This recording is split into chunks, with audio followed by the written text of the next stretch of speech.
I'd love to tell you that I had a noble reason for going into Catholic education. I really just wanted to be a high school football coach.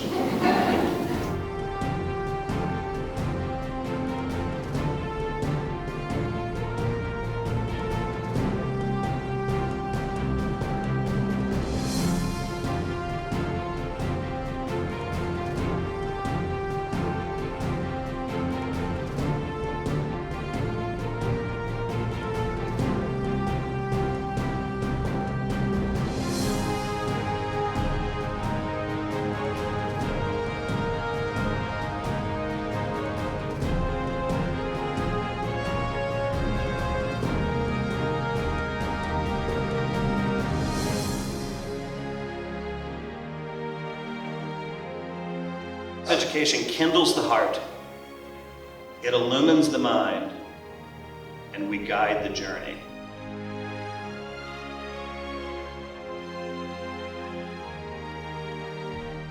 As the first husband-wife team to lead the college, we ask also that you pray for us as we begin this new journey.